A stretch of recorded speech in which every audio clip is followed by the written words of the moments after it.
ህፃን ልጅ ወዲያው እንደተወለደ ቢሞት ሲኦል ይገባል አይገባም? መልስልኝ ራስህ። አይገባም።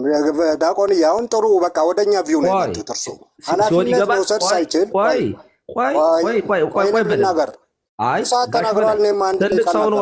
ቆይ መጀመሪያ ይመልሱልኝ። እናገራለሁ። አንድ ደቂቃ ይገባል አይገባም ነው። አሁን ሲኦል ይገባል አንድ ደቂቃ ልናገር እኮ መጀመሪያ ይመልሱልኝ ፕሊዝ። መጀመሪያ ይመልሱልኝና ያብራሩ። ልናገር አያጫጩሁኝ ጋሽ አንድ ደቂቃ እናገራለሁ። አንድ ደቂቃ መጀመሪያ የስ ኦር ኖ ብለው ከዚያ ይቀጥሉ ማለት ነው። ልናገር ኦርደር ሊያደርጉኝ አይችሉም። ቀሲስ ታዲያ ለምን ይጠይቁኛል? ልናገር እርሱ እንደተናገሩት ልጀልዎትም እርሱ ተናግረዋል። እኔም ልናገር እኮ መልስ ይስጡኝና ይመልሱ እኮ ልናገር። እሺ አንድ ደቂቃ ልናገር። ሰላም ይድናሉ ህፃናት እንደሞቱ እንደተወለዱ ይድናሉ አይደሉም? ልመልስሎት እድሜ ልክዎትን እንደ አንቱ በዚህ እድሜ ሲዋሹ ልመልስሎት። ይቀጥሉ። ስድብ ምንም አይሰራም። እርሶ ትልቅ ሰው ጤስ። ይቀጥሉ። ኦኬ እሺ። አሁን በጣም ጥሩ የወንጌላውያን አስተሳሰብ አመጡ። ልጆች ኃላፊነት መውሰድ በማይችሉበት ጊዜ በማያምኑበት ጊዜ አይጠየቁም አሉ። በቃ እኛም ያለው ይህንን ነው። ልጆች ካደጉ በኋላ መጠመቅም አይገባቸውም፣ በሕፃንነታቸው ምንም አይገባቸውም። ምንድን ነው አምነው ማመን ሲችሉ መስማት ሲችሉ አምነው ይጠመቃሉ። ይሄ የኛ ቪው ነው። ግን ልክ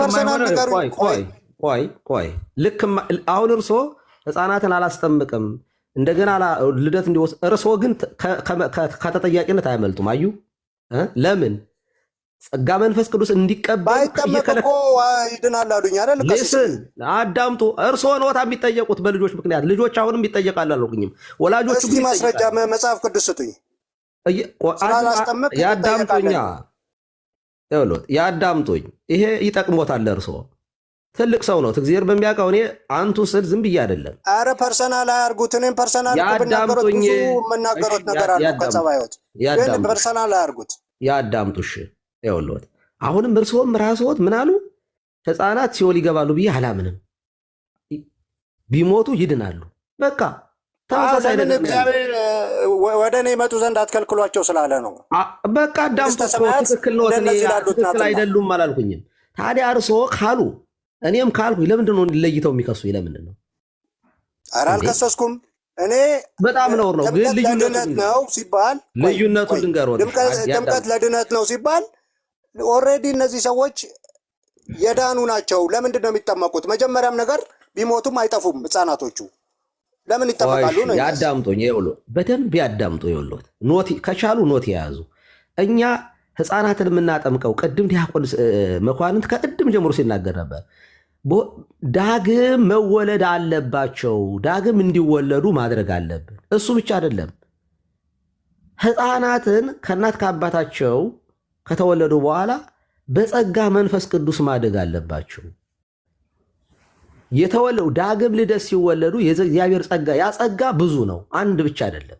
ለምሳሌ በጥበብ በሞገስ በቁመት በማስተዋል እግዚአብሔርን በመፍራት እንዲያድጉ ያደርጋቸዋል። ያጸጋ መንፈስ ቅዱስ የመንፈስ ቅዱስ ስጦታ ህፃናቱን ልክ ዳይሬክሽን እያስያዘ መንፈስ ቅዱስ ያሳድጋቸዋል። ሁለተኛ መወለድ አለባቸው። ስለዚህ ልዩነቱ ይሄ ብቻ አይደለም። እናንተ ጋር ህፃናትን ባታጠምቁ ወላጆች ይጠየቃሉ። ለምን? የልጆችን ኃላፊነት መውሰድ ያለባቸው ወላጆች ናቸው። ለምሳሌ ህፃን ልጅ እርቦት ቢሞት ወላጆቹ ይጠየቃሉ። ህፃን ልጅ ጠምቶት ቢሞት ወላጆቹ ይጠየቃሉ። ህፃን ልጅ አውሬ መጥቶ ቢበላው ወላጆቹ ይጠየቃሉ። ከጥንቃቄ ጉድለት የተነሳ በህፃን ልጅ ላይ ዙሪያ ላይ እግዚአብሔር ሙሉ በሙሉ ወላጆችን ይጠይቃልም። በአግባቡ ካሳደጉ ደግሞ ይሸለሙባቸዋል። ልጆች ራሳቸው እንኳን አይደለም ለህፃናት ጻድቅ ለውሻንካ ለእንስሳት እንኳን ይራራል። ባይዘው እኛ የምንጠየቀው በልጆች ብቻ አይደለም። እንስሳትን እንኳ ምድርን እንኳ ከተገቢው ውጭ መሬትን ተንከባከባት ተብለናል። የሰው ልጅ ከተገቢ ውጭ ከስርዓት ውጭ የሚሄድ ከሆነ በማንኛውም ነገር ተጠያቂ ነው። ምክንያቱም የምድር ገዥ ነው፣ ንጉስ ነው። ስለዚህ ህፃናትን ባናጠምቅ እና ዳግም ሳይወለዱ ጸጋ መንፈስ ቅዱስ ሳይቀበሉ ቢሞቱ ህፃናት ሲኦል ይገባሉ ወይ? አይገቡም። ወላጆቹ ግን ይጠየቁባቸዋል። በእኛ ቤተ እምነት አንተ ስለተጠመቅ እኛ ጋር ኦርቶዶክስ ከሆን ጥቅሱን ያሳየኝ ከሲስዬ የሚለውን ጥቅስ ያሳየኝ። ወላጆች ይጠየቃሉ የሚለው ወላጆች ይጠይቃሉ። ሀሳብ እየሰጠ እኛንም ማሳብ። ስለዚህ አንደኛ እኔ የገባሁበት ምክንያት ስለዋሹ ነው። አይዋሹ፣ ትክክል አይደለም። በቀርሶ ነው የዋሹት እኮ እኔ ህፃናት አልዋሸውም። ህፃናት ይድናሉ ብለዋል ቀሲስ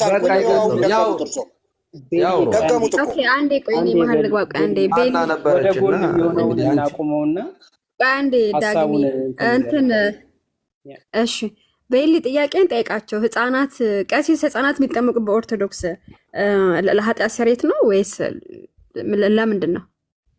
የሉተራን ስናነበው ያው ህፃናት ሲጠመቁ ለኃጢአት ስርየት ነው። እርግጥ ነው እነሱ ኃጢአት ይወረሳል ብለው ስለሚያምኑ ነው። የሉተራን ከጥንቱም ኃጢአት ይወረሳል ብለው ስለሚያምኑ ነው። እኛ ጋር እኔ ይሄንን በደንብ ክሊር ላድርግ።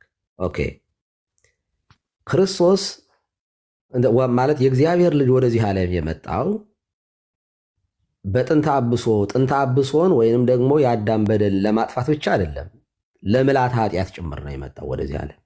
ምልዓተ ኃጢአት ማለት ምንድን ነው? በአዳም ምክንያት የመጣ ከገነት ያባረነ ከእግዚአብሔር ልጅነት የለየን ኃጢአት አለ። ያንን ሊደመስስ የኃጢአትን ምንጭ ሊያደርቅልን ሊያጠፋ አንድ ለሱ ብቻ ግን አይደለም። ምልዓተ ኃጢአት ማለት ያንን ያ በአዳም ምክንያት እስከ ዓለም ፍጻሜ የሚመጣውን ነገር ሁሉ ከመወቀስ ከመከሰስ በዚያ ምክንያት እንዳይያዝ ጭምር ነው የሞተው።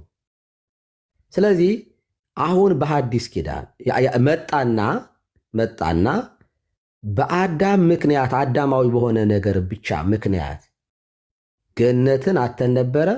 ገነትን ሊከፍትልን በደሙ ያ ሰውን ሁሉ እየጠቀለለ ወደ መቃብር ያወርድ የነበረ ሙስና መቃብርን ሊያጠፋ ወደ መቃብር ወረደልን። ነፍሳትን ያወጣ ወደ ሲኦል ሄደ። ስለዚህ በሐዲስ ኪዳን ሌላ ሕግ ላይ ያለ ነው። በአዳም ምክንያት መወቀስ መከሰስ ጠፍቷል፣ የለም። ማንም ሰው የአዳም ፋይል ተስቦ ና ሲኦል ግባ የሚባል ቀርቷል፣ የለም። ይሄ ለማንኛውም በሰው ልጅ ላይ ሁሉ ለመጣ ነገር ነው የመጣው ያልኩት ለዚያ ነው። ኦኬ ዓለምን እንደዚህ ሆኖ አድኗል። ኦኬ ከዚህ በኋላ ሐዲስ ኪዳን ነው። ሰው የሚጠየቀው በራሱ ኃጢአት በክርስቶስ አለማመን የሚባል ኃጢአት አለ። የዮሐንስ ወንጌል ምዕራፍ 16 ላይ አንብቢው፣ ግቢና አንብቢው። እንደውም መጽሐፍ ቅዱስ ካላችሁ እያነበባችሁ ይሁት። የዮሐንስ ወንጌል ምን ይላል? አንደኛ ዮሐንስ ወንጌል ምዕራፍ 3 የሐዲስ ኪዳን መመሪያ ነው። በእርሱ የሚያምን የዘላለም ሕይወት አለው፣ የማያምን ግን ይፈረድበታል። እግዚአብሔር አንድ ልጁን ዓለምን ሊያድን ልኳል። ኦኬ ከዚህ በኋላ የሰው ልጅ የመውደቂያውም የመነሻውም ምክንያት አዳም አይሆንም። ሁለተኛው አዳም ነው የሚሆነው። ማን ነው እሱ? ክርስቶስ ነው። ካመነበት የዘላለም ሕይወትን ያገኛል፣ ካላመነበት ይፈረድበታል። የሚፈረድበት በአዳማዊ ማንነት ሳይሆን በራሱ አለማመን ነው። ማስረጃ የዮሐንስ ወንጌል ምዕራፍ ወያየሁ እንትን ልበል ዮሐንስ ወንጌል ምዕራፍ 11 አንዴ ይቅርታ፣ አሁን ነው የመጣችሁ። እኔ የገባሁት ከፈለጋችሁ መቀጠል ትችላላችሁ። የተጠየቁት ልመልስና ልውጣ እኔ። ኦኬ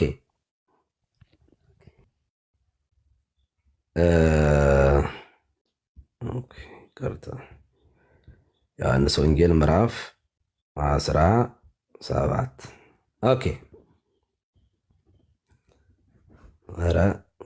16 ነው ይቅርታ 16:7 ላይ እኔ ግን እውነት እነግራችኋለሁ፣ እኔ እንድሄድ ይሻላችኋል። እኔ ባልሄድ አጽናኙ ወደ እናንተ አይመጣምና፣ እኔ ብሄድ ግን እርሱን እልክላችኋለሁ። ማን ነው ይሄንን የሚለው? ክርስቶስ ነው። እሺ ብሄድ ይሻላችኋል ይላቸዋል። ምክንያቱም እሄዳለሁ ሲላቸው ፈርተው ነበረ። ወዴት ትሄዳለህ ምናምን እያሉ ይጠይቁት ነበረ። የት ነው የምትሄደው? አብን አሳየና ምናምን እያሉ ልባቸው ይደነግጥ ስለነበረ ነው። እኔ ግን አለ እርሱም መጥቶ አለ እልክላችኋለሁ። እርሱም መጥቶ እርሱም የተባለው ማን ነው? መንፈስ ቅዱስ ስለ ኃጢአት፣ ስለ ጽድቅም፣ ስለ ፍርድም ዓለምን ይወቅሳል። ልብ አድርጎ ይሄ በጣም ኮንክሪት የሆነ ትምህርት ነው። ለሁላችን የሚጠቅመን ነገር ነው የማወራው። እሄዳለሁ ሲል ምላል አርጋለሁ እያለ ነው ጌታ። ኦኬ ስሄድ ግን መንፈስ ቅዱስ ይመጣል። ለምን ይመጣል አለ? ዓለምን ነው የሚለው። ዓለምን ስለ ኃጢአት፣ ስለ ጽድቅ፣ ስለ ፍርድ ይወቅሳል አለና አብራራው ደግሞ ቀጥሎ 9:10 ላይ ተመልከቱት። ስለ ኃጢአት አለ። ስለ ኃጢአት ያልሁት በእኔ ስለማያምኑ ነው አለ። ስለ ጽድቅም ወደ አብ ስለምሄድ ነው አለ። ከዚህ በኋላ ስለማታዩኝ ነው። ስለ ፍርድም የዚህ ዓለም ግዥ ስለተፈረደበት ነው። ልብ አድርጉ። አንደኛ ስለ ኃጢአት አለ። ምንድነው ኃጢአት ካላችሁኝ አለ በእኔ ስለማያምኑ ነው። ስለዚህ አንድ ሰው ዛሬ በሐዲስ ኪዳን ህሊና የሚባል ነገር አለ ለሰው ልጅ የተሰጠው። መንፈስ ቅዱስ ይመጣና ንስሐ ግባ ኃጢአተኛ ነህ ብሎ ይወቅሰዋል። የኃጢአት ምንድን ነው? በክርስቶስ አለማመን ነው። አሁን በአዳም ምክንያት ምናምን የሚላል እዚህ ላይ የለም። በምን ምክንያት ነው? በአለማመኑ ነው። ምንድን ነው የሚያምነው? አንደኛ ክርስቶስ እንደሞተ እንዳረገ ወደ አብ ስለሚሄድ ነው፣ ስለማታዩኝ ነው። ሁለተኛ የዚህ ዓለም ስለ ፍርድ ይልና የዚህ ዓለም ግዥ ስለተፈረደበት ነው ይላል። ልብ አድርጉ።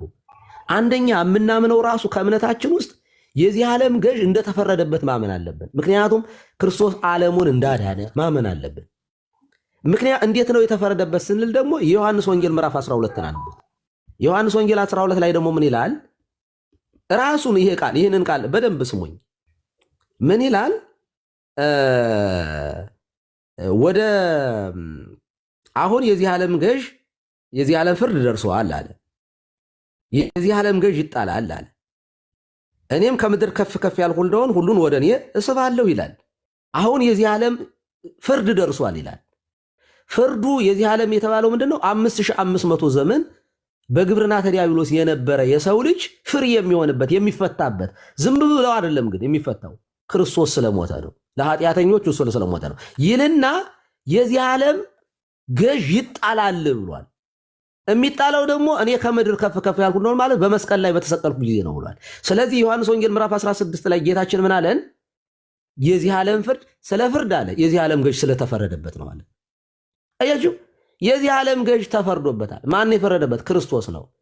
አሁን የሰው ልጅ የሚጠየቀው በራሱ አለማመን፣ በራሱ በክርስቶስ አለመኖር እንጂ የአዳም ፋይል ተጎትቶ መጥቶ በተዘጋ ፋይል የሰው ልጅ አይከሰስም ነው ያልኩኝ። እኔ አስተማርኩት። የእኔ ትምህርት አይደለም። ወንጌል ቁልጭ አድርጎ የተናገረው ነው። ስለዚህ ኃጢአተኛ ከአዳም የመጣ ኃጢአት እንወርሳለን ብለን ስለማናምን ህፃናትን እናጠምቃለን፣ አንከለክልም። ግን ቦርናጌን ግን መሆን አለባቸው። ጸጋ መንፈስ ቅዱስን መቀበል አለባቸው። አቤት ህፃናት የወደቀ ባህሪ ያላቸው። ያ የወደቀ ባህሪ ምንድን ነው? መርገም ነው? ምንድን ነው? አብራራው። የወደቀ ማንነት ንገረኝ። የወደቀ ማንነት ምን? አዳም ሳይበድል በፊት የነበረው ይሄ ከእግዚአብሔር ጋር ጸጋ የተሞላ ማንነት፣ ከእግዚአብሔር ጋር ይነጋገር የነበረ፣ አሁን ከወደቀ በኋላ ክፋት የተጠናወተው፣ ምንም እግዚአብሔርን መፈለግ የማይችል፣ ይሄ በራሱ ጽድቅ እግዚአብሔር ፊት ተቀባይነት ማግኘት የማይችል ህፃን ነው። ማንም ሰው ሲወለድ ያለ ክርስቶስ የሆነ ህፃናት እንደዛ ናቸው። እግዚአብሔርን መፈለግ በብሉ ሲጀመር በእግዚአብሔር መፈለግ የማይችል አይምሮ አለ እንዴ? እግዚአብሔርን ልክ ኤፌሶን ምዕራፍ 2 ላይ ስናየው በኃጢአታችሁ በበደላችሁ ሙታን ነበራችሁ ይላል እኮ። እግዚአብሔርን የማይፈልግ ስትል ምን ማለት ነው? እግዚአብሔርን ክፋት የተጠናወተው ማለት ነው። ክፋት የተጠናወተው ይሄንን ባህሪ ኃጢአትን ወይ አንዴ ብቻ ይችን ብቻ። እሺ ቀጥል። ግን እየለየህ ነው ማውራት ያለብህ። ይችን ብቻ ብዬ እሺ። ኃጢአት የተጠናወተው ኃጢአት ሳይሆን ክፋት የተጠናወተው ይሄ ለኃጢአት ይፍቱኝ ይባርኩኝ። አንድ እቺ መልስ ይመልሱና ድጋሚ አሁን ይጠየቁ። በጣም እየተለጠጠ መጣና ከጥምቀት ወደ ሌላ ነገር እየሄደ ነው። ይጠየቃሉ ማለት ነው። ቆይ እሺ፣ ችግር የለም። ራሳቸው ነው የሚመልሱት። ምንም ራሳቸው ነው የሚመልሰው። ሰው አታስወርድ። ኖ ሰው እንዳታስወርዱ። ፈጣን ቶሎ በል ሞዴሬተር። ሰው እንዳታስወርድ ካሁን በኋላ አስገቢው መልሰሽ ቀጥል ዳግም። ህፃናት ሲጠመቁ ጥያቄ ነው። ህፃናት ሲጠመቁ ምንድን ነው የወደቀ ባህሪ አላቸው ህፃናት። ይሄ የኃጢአት የተጠናወተው ባህሪ ይሄ ኃጢአትን የሚጠማ አሁን በክርስቶስ ገብቶኛል። በኃጢአት የወደቀ ማንነት አላቸው ወይስ ገብቶኛል። እሱን ይኸውልህ አንተ ማን ናቸው? ያለ ክርስቶስ የሆኑ አንተ አለባቸው የለባቸውም ብለህ ታምናለህ? እኔ የተጠናወታቸው ማንም ሰው የተጠናወተው ነው ብዬ አምናለሁ። ታዲያ ለምንድን ነው? ስለዚህ አሁን ቢሞቱ ሲኦል ይገባሉ ብለህ ነው የምታምነው? አይ እኔ ህፃናት ማንም ሰው ማለት ነው ማንም ሰው እኔ ክርስቶስ በእሱ ስራ ወደ አብ መግባትን አገኘን ነው የሚለው እንጂ በእኔ ስራ አይደለም። ቆይ ይኸውልህ አንዳንድ ጊዜ ዳግም ለምን መሰለህ የምጠይቅህ አንተ ይኸውልህ ህሊና አለህ። ለዚያ ነው ወደዚህ የምትለው ህሊና አይፈቅድም ማለት ነው። አሁን ህፃናትን ጥያቄ የምጠይቅህ እነዚህ ህፃኑን ያልከውን አንተ ኃጢአት አለባቸው ያልከው እሱ አለባቸው ያልካቸው ከእግዚአብሔር መንግስት የሚለይ ነው ወይንስ የማይለይ ነው? ንገረኝ። እሱ ቢሞቱ ሲሆን የሚገናወታቸው ናቸው ከእግዚአብሔር መንግስት የሚለያቸው ነው። ስለዚህ ህፃን ልጅ ወዲያው ቢወለድ ያንን ይዞ ስለሚወለድ ገሃነም ሲኦል ይወርዳል ብለህ ነው የምታምነው? እሱን ድምዳሜ አይደለም ምን ያስኩትኝ። ታዲያ ልዩነቱ እሱ ላይ ነው። ቆይ አንዴ አድምጡኛ። ካልመለስከው አትጠይቀኝ። ይኸውልህ ራስህ የምትመልሰውን ነገር ለምን ነው መልሰዋለሁ? ኦኬ መልስልኝ። እሺ ካልተናገርኩ መመለስ አልችልም እና እሺ ንገረኝ። እሺ እኔ እንደውም እንዲያስረዱኝ ነበር የፈለኩትኝ። መልሰው ካሉኝ እኔ ልመልሰው። እሺ ማንም ህፃን ክፋትን የተጠናወተ ማለት አዳማዊ ማንነት ነው ያለው። የአዳም ዘር ሁሉ ክፋት ወደ ዓለም ስለገባ ክፋት ምን ሆኗል? ኃጢአት ክፋት ወደ ዓለም ስለገባ የተጠናወተው ነው። ለኃጢአት የጎበጠ ይሄ ለመስራት ዝግጁ የሆነ ማንነት ስላለው በኃጢአቱ ይወድቃል። ማንም ሰው ህፃናት አዳማዊ የሆኑ አሁን በክርስቶስ ኢየሱስ በማመን ሲያምኑ ያመነ ሰው ሲጠመቅ በክርስቶስ ኢየሱስ ይፈጠራል። በጣም ጥሩ። ግን ቢሞቱ አሁን ጥያቄውን የጠየቃችሁኝ እኮ ይኸውልህ አሁን አንተ የምትለው ነገር እኔም የለም ብዬ አላምንም። ግን እሱ ከእግዚአብሔር መንግስት የሚለይ አይደለም በራሱ አየህ። እሱ እኮ አይደለም የሰው ልጅ እኮ ከገነት ያባረረው ከእግዚአብሔር ልጅነት ያስወጣው እሱ ብቻ አይደለም እኮ ሙሉ የሆነ ከእግዚአብሔር መንግስት የሚለይ ነገር አዳማዊ ፋይል አለ። ይኸውልህ ኃጢአት የሚባለው በመሰረቱ ኃጢአት ምልዓተ ኃጢአት ይሄ መርገም ማለት ሰው አዳምና ሔዋን ዕፀ በለስን ሲበሉ ማለት አለመታዘዝ ውስጥ ሲገቡ የመጀመሪያ የሆነው ምንድን ነው? አንደኛ የመጀመሪያው ህጉን ነው የጣሱት። ያ ይዞት የመጣው ነገር ምንድን ነው? የነፍስና የስጋ እርግማን በእነሱ ላይ ወረደ። ከዚህ ተረገሙ ማለት ነው። ኦሪት ዘፍጥረት ምዕራፍ 3ን ስትመለከተው ከአንተ የተነሳ በዚህ ምክንያት ይህን አድርገህ እርግማን ነው። በእርግማን ላይ ደግሞ ምን አለ ማለት ባህሪያቸው ጎሰቆለ። ጸጋ እግዚአብሔር ተገፈፈ። ልክ አለመታዘዙ ሲገቡ ጸጋቸው ተገፈፈ። ስለዚህ ያ ጸጋ ተገፈፈ። እግዚአብሔር መንግስት ውስጥ ይገባሉ ካሉ እኔ ተቆጥሮላቸው ነው የሚገባው። አንተ እኮ አልክ እኮ ራስህ እኮ አልክ እኮ። ቆይ ይገባሉ ስል እንዴት ነው? እኔን ላስረዳ። ይገባሉ ስል የክርስቶስ ጽድቅ ክርስቶስ የሰራው ጽድቅ ተቆጥሮላቸው ኤግዛክትሊ ይገባሉ ላለሁኝ። ትክክል። እኔ ተቆጥሮላቸው ማለት ምን ማለት ነው? በዕፀ መስቀል ላይ ሞቶላቸዋል ለእነዚህም ጭምር።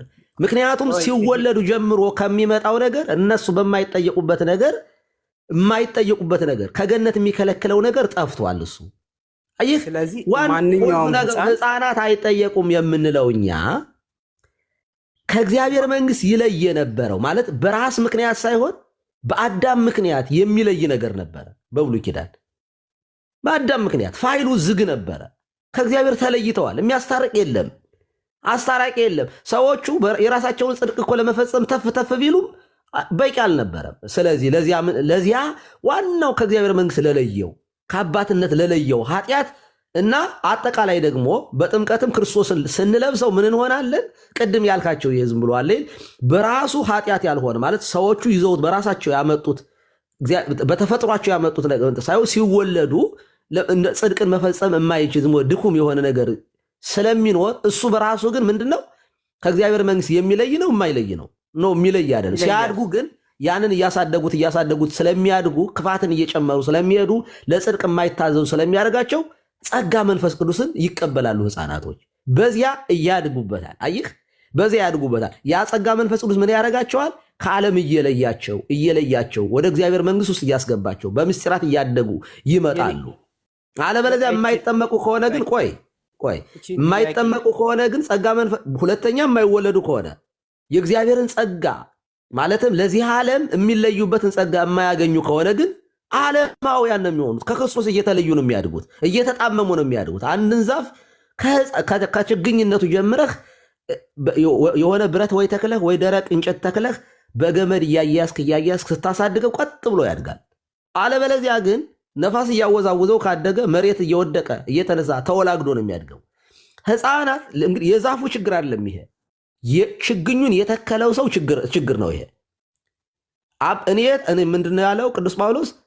እኔ ተከልሁ አጵሎስ አጠጣ እግዚአብሔር ያሳድግ ነበር አለ። እኛ የመትከል ስራ ወላጆች ህፃናትን በክርስቶስ ችግኝን እንዲተከሉ በግንዱ ላይ እንዲጣበቁ ማድረግ የወላጆች ድርሻ ነው። ማሳደግ አለባቸው ወላጆች። እግዚአብሔር ደግሞ ማጠጣት አለባቸው። እግዚአብሔር ደግሞ ያሳድጋል። በምን? በጸጋ መንፈስ ቅዱስ። አየህ፣ ከክርስቶስ ጋር እያጣበቅናቸው ካሳደግናቸው ሲያድጉ ክፉና ደጉን ማወቅ ላይ ሲጀምሩ ኦልሬዲ እያስተማርናቸው ስላደጉ ምን ይሆናሉ? ኃጢአትን የማያደርጉ ከክርስቶስ የማይለዩ ይሆናሉ። ያንን ካላደረግክን የችግኙ ጠማማ ከተካዩ ስለሆነ ልጆቹ ተጣመው። ለዚያ ነው ጠቢቡ ሰሎሞን በሚሄድበት መንገድ ምራው ያለው። ስለዚህ አንተ የምትለው ይኸውልህ፣ አሁን ራስክን የጠየቅኩ መልሼ ለምንድን ነው ያ ምላት ማለት ለኃጢአት ያዘነበለ ያ ነገር ህፃናት አለባቸው፣ እሱ በራሱ ከገሃነም ይከለክላል ወይ ነው ጥያቄው። እሱ በራሱ ብቻውን። እኔ ደግሞ እሱ በራሱ ብቻውን በብሉይ ኪዳን ምክንያቱም ያልተከፈለ ዋጋ ስለነበር ይከለክል ነበረ። በአዲስ ኪዳን ግን ይሄ በራሱ ብቻውን ከሲኦል የሚከለክል ግን አይደለም። ስለዚህ ህፃናት እንደው በህፃናት ወዲያው እንደተወለዱ ምንም ኤክሰፕሽናል የሆነ ነገር ቢፈጠርና ቢሞቱ በራሳቸው ይዘው የተወለዱበት ገነትን የሚያዘጋ ከእግዚአብሔር መንግስት የሚለይ ነገር የላቸውም። ለምን? ለእሱን አንድና ለመጨረሻ በመስቀል ላይ ጨርሶታል። ክርስቶስ ጨርሶላቸዋል። ከዚህ በኋላ በክርስቶስ አለማመንና በማመን ብቻ ነው ሰው የሚጠየቀው። የአዲስ ኪዳን ህግ ይሄ ነው። የአዲስ ኪዳን። ስለዚህ በቂ የሆነ ኃጢአት አለ። ለምሳሌ አንድ ሰው አንቺ ብትጠይቂ እንደውም ይሻለኛል። ቴንክ ዩ። አይ እኔማ ጥያቄ የለኝም። ቤሊ ጥያቄ ካለ ማለት ተመለሰልህ? ቤሊ አይ አልተመለ እኔ አሁን የቀሲስን ሀሳብ እኮ ተስማምቻለሁ፣ ግን ጥምቀት ለድነን ነው የሚለው በቃ ትክክል አይደለም። ለምን ህፃናት ኦልሬዲ ተጠመቁም አልተጠመቁም ስለሚድኑ ጥምቀት ለድነት የሚባለው ነገር የለም። ለምን እኔ ህፃናትን በተመለከተ ለምሳሌ ቆይ አንዴ ይቅርታ፣ አንዴ ቀሲስ እና ህፃናት ወደ እኔ ይመጡ ዘንድ አትከልክሏቸው፣ መንግስተ ሰማያት ተጠቅሶ መንግስተ ሰማያት እንደነዚህ ላሉት ናትና ተብሎ ስለተጠቀሰላቸው ጌታ ስለተናገረላቸው ህፃናት ይድናሉ ብዬ ነው ማምነው። ለምን? በዚህ ጥቅስ መሰረት መንግስተ ሰማያት እንደነዚህ ላሉት ናትና የሚለው ስለተጠቀሰላቸው። ግን ኃጢአት የለባቸውም፣ ቆይ ኃጢአት የለባቸውም ይድናሉ ከተባለ ተጠመቁም አልተጠመቁም ይድናሉ። ስለዚህ ጥምቀት ለድነት የሚባለው አይሰራም ማለት ነው። ይሄ ነው ጥያቄ። ግን ይድናሉ የተባለው ነገር ሀና ራስሽ መልሽ። ይቅርታ ቀሲስዬ፣ አይ ይፍቱኝ ይባርኩኝ ብያለሁ አባቴ። በጣም ይቅርታ እግዚአብሔር ይባርክ። አንዳንድ ጊዜ ቀሲስዬ እኛ እግዚአብሔር ይመስገን እኛን ከሚያደክሙን እርስ በርስ ደግሞ በደንብ ቢማማሩ ጥሩ ነው። አሁን ዳግምና ቤሊ የተለያየ ጫፍ ላይ ነው ያሉት፣ ግን አንድ አይነት ፖለቲካ ልሰራ ነው። ጎበዝ አሼ ጎበዝ። አይ ፖለቲካ አይደለም ጋሽ በላይ ተግባቡ። እኛ ከምንደክም አሁን ሁለታችሁ አልተግባባችሁም ነው በቃ በቃ ቆይ አንዴ አየህ ዲሲስ ነው። እኔ ግን በጣም ይቅርታ አድርጉልኝ። አንዴ ቆይ ዳግም አንድ ቆይ ዳግም እኛ የምናወራው እኔ እውነቴን ነው የምነግራችሁ። ስለምንናገረው ነገር እንደምንጠየቅበት ለምን እንደምንረሳን አይገባኝም። ያ እውነት ነው። ይሄ ለብሶ የሚሰራል እኮ። ቆይ አዳምጠኛ አስጨርሰኝ ታወራለህ። ሐሳቤን ሳትይዝ ገና ቀድመህ ታወራለህ። አይህ የምናወራው ፖለቲካ አይደለም፣ ሃይማኖት ነው። ወንጌልን መሰረት አድርገን የጌታችንን ትምህርት መሰረት አድርገን ነው የምናወራው። አሁን ቤሊ ምን አለ? በቃ ስለዚህ ጥምቀት ለድነት የሚለው ፈረሰ ይላል። እስካሁን የማወራው ስለ እምነት ነው የማወራው። በነገራችን ላይ ወላጆችን በልጆቹ ምክር ኤክሰፕሽናል ላይ ቆመህ ነው የምታው። ወንጌል እኮ ያመነ የተጠመቀ ይድናል የሚለው እኮ ወንጌል ጌታችን ያስተማረው ነው። ይሄንን ጌታችን በሚያስተምርበት ሰዓት ላይ ማመን የሚችለው ህዝብ ምናልባት 70% ነው። ህፃናቶች በጣም ጥቂት ናቸው በዚያ ዘመን ወንጌል ሲሰራ። ለምን? ክርስቲያን የለማ። የለም እኮ በዚያ ዘመን እኮ እናንተ ወይ አሕዛብ ነው ወይ አይሁድ ነው የነበረው በዚያ ዘመን። ያመነ የተጠመቀ ይድናል የሚለው ህግ ሰው አምኖ እንዲጠመቅ ግዴታ ነው። አምኖ መጠመቅ አለበት። ያመነ የተጠመቀም ነው እንጂ የሚድነው ዝም ብሎ ህፃን ልጅ አለ። ሲጀምር በዛን ጊዜ የነበረው ህፃን በጣም ጥቂቶች ነው። ስለዚህ አሁን ስታወሩ ይኸውላችሁ ሁለታቸው ተስማሙ እንደተባለው። ለምን ህፃናት ወዲያው እንደተወለዱ ቢሞቱ ሲኦል ይገባሉ ወይስ አይገቡም? አንድ ይሄንን መልሱ። ያ ከሆነ ደግሞ ቆዩ እኔ እውነት ለመናገር ይኸውላችሁ እኔ የምመልሰው መልስ ለሃና ደንበኛ መልስ እንደሆነ አምናለሁ። የእናንተ ግን መልስ አይሆናትም። ነገ ትመጣለች በዚህ ቶፒክ። አና ከኛ ጋር ቀጥሉ። እንነጋገር በቃ። እሺ እኔ እና እሱ እና ችግር የለውም። በነገራችን ላይ ያመነ የተጠመቀ ይድናል የሚለው የእግዚአብሔር ቃል ነው፣ የታመነ ቃል። እዚህ ላይ ምንም አይነት ተቃውሞ አለህ እዚህ ላይ? ኧረ በፍጹም። ስለዚህ ህፃናትን እስቲ ቆይ ከሳቸው ጋር እንትን ከምንል ጥያቄውን የእሱ አስቀምጠና በእምነት የሚዳነው በእምነት ብቻ ከሆነ ህፃናት ለምን ይድናሉ? በእምነት ብቻ ከሆነ ሰው የሚድነው ህፃናትማ ቅድም ቃል ቤሊ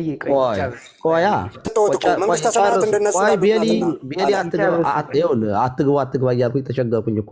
ምክንያቱም ሲያወሩ እንደ ህፃን ልጅ ነው የሚያወሩት። እኔ ግን እንደ ሽማግሌ ላወራሁት ነው የምፈልገው። በእምነት ብቻ ከሆነ የሚዳነው ህፃናት ለምን ይድናሉ ታዲያ?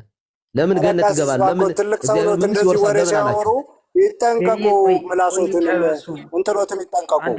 እንደ ትልቅ ሰው ያውሩ። ከኔ ጋር አውራ። አይ ሃና ካልሆነ ደውረድ ይንስራቸውን ሰውዬ እኔ እኮ ከሳቸው ጋር ከኔ ጋር ያውራ። ዝም ብለው ነው የሚያወሩት እንደ ህፃን ልጅ ነው። ክብሮም አይመጥንም አርጋቸው አለበለዚያ ደውረድ ይላሉ። እንደ እኔ ያስቀምጠው እኛን እንደለመድከው እኛኑ እየሰደብከን አውራ። ግድ የለም የምታወራውንም ሰው ዳግምና ቤሊን አይልሻና ዳግምና ቤሊን አንድ ጊዜ አስማሚያቸው። ሁለቱ አንድ አይደሉም። እታች ያለውም ሰው እኮ ይታዘባል አይደል እንዴ? የሚፈልገውን ሰው እንዲያነሳ እንዲመርጥ አትሊስት ከአንድ ቤተ እምነት የመጡ ሰዎች በዚህ ጉዳይ አልተግባቡ። ስለዚህ እነሱ ራሳቸው ለመግባባት ያልተግባባ ነው። አንተ አይምሮ እሺ ልጠይቅ ግልጽ እኮ ነው ልጠይቅ። አንተ ጋር ህፃናት ቢሞቱ ይድናሉ ነው የምትለው ወይንስ አይድኑም ነው የምትለው? እኔ ነው የጠየቀኝ?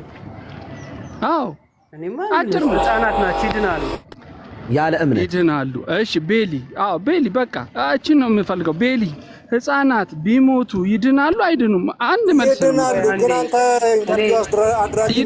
ይድናሉ።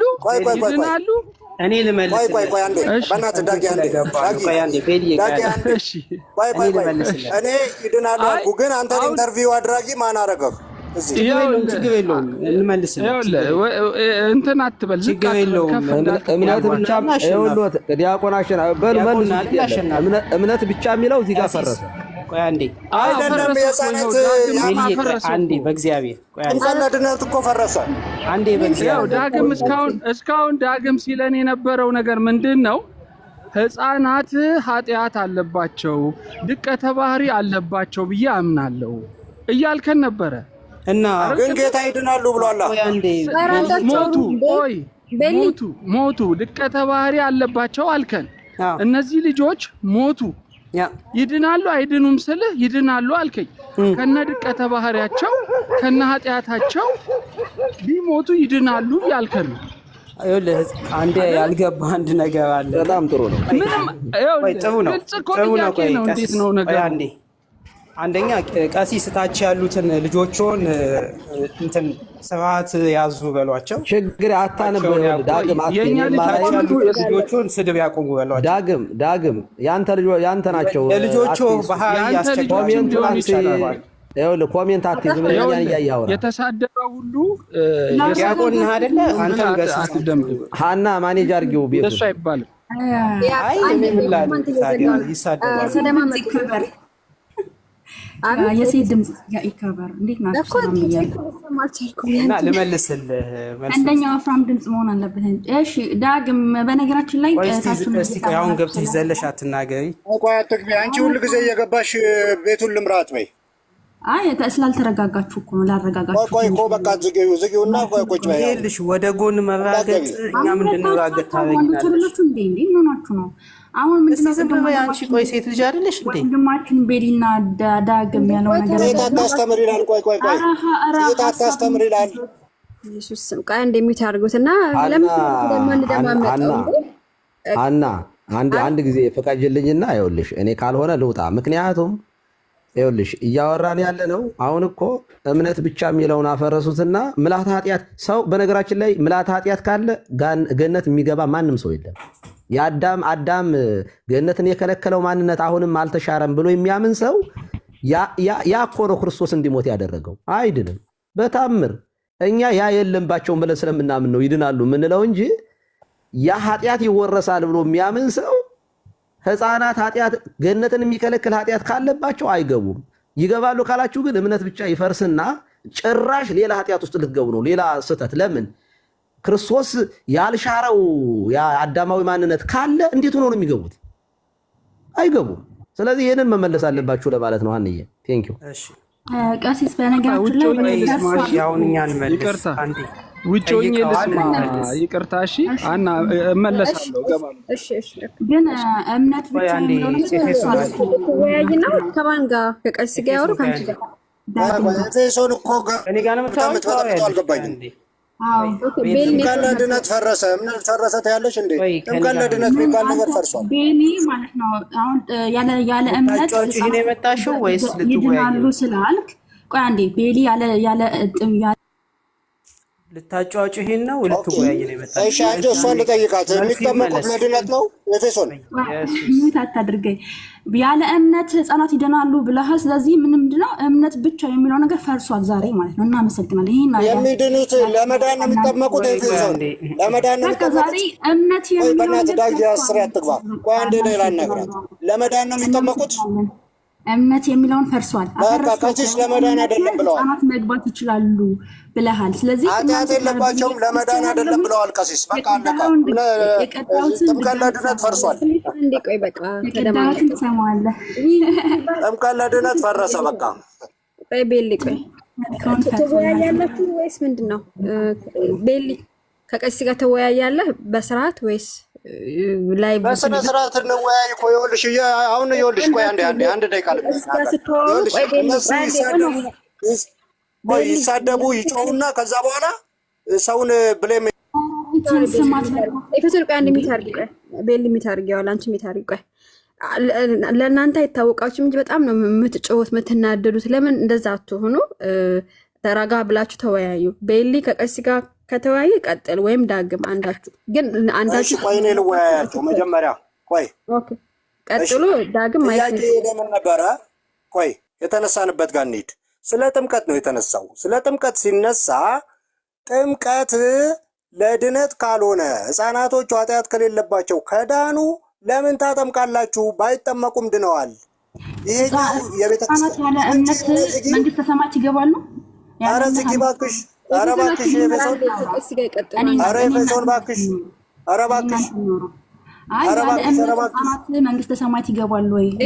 ኧረ እባክሽ። ኧረ እባክሽ። ቀሲስ ጋር ነው የማወራው። አንቺ ሴት ነሽ ደግሞ ለሴት ልጅ አታወራም ተብሏል በኦርቶዶክስ። እሺ ኦኬ። ለማንኛውም ሲባል አው መተው ቀሲስ ይኸው በቃ ህፃናት ድነዋል ኃጢአትም የለባቸውም አሉ። እኔ ምንም አላጠፋውም። ስለዚህ ጥምቀት ለድነት የተባለው ፈረሰ። የሚድኑት ነገር የለም፣ ኃጢአት የለባቸውም። ዝም ብለው ይድናሉ ልጆቹ። አለቀ በቃ። ይሄን ነው የተባባል ነው። ስለዚህ ትንቀለድ። እሺ ቆይ ጋሽ በላይ ምንድን ነው እያወሩት ያሉት? ኤክሰፕሽናል የሆነ ነገር ነው የሚያወሩት። በነገራችን ላይ መጽሐፍ ቅዱስ ምን ይላል? አይደለም ቀስስዬ 90% ባኮት ጣልቃ ይግቡ ባኮት ተራ 90% ኤክሰፕሽናል አይደለማ። ቆይ ይኸውልዎት ተራ ይዘው ያወሩ እስኪ። ኧረ እንደው ባኮት ስለ መድኃኒዓለም ኧረ በጣም ነውር ነው ባይዞ።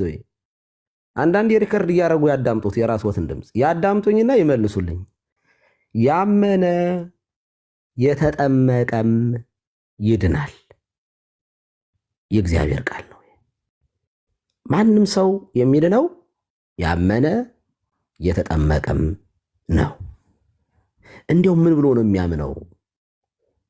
ክርስቶስ የእግዚአብሔር ልጅ እንደሆነ፣ የድንግል ማርያም ልጅ እንደሆነ፣ የሰው ልጅ እንደሆነ፣ አምላክ ወሰብ እንደሆነ በአፉ እየመሰከረ በልቡ እያመነ በአፉ መመስከር እየቻለ አያችሁ፣ ኢየሱስ ጌታ ነው እያለ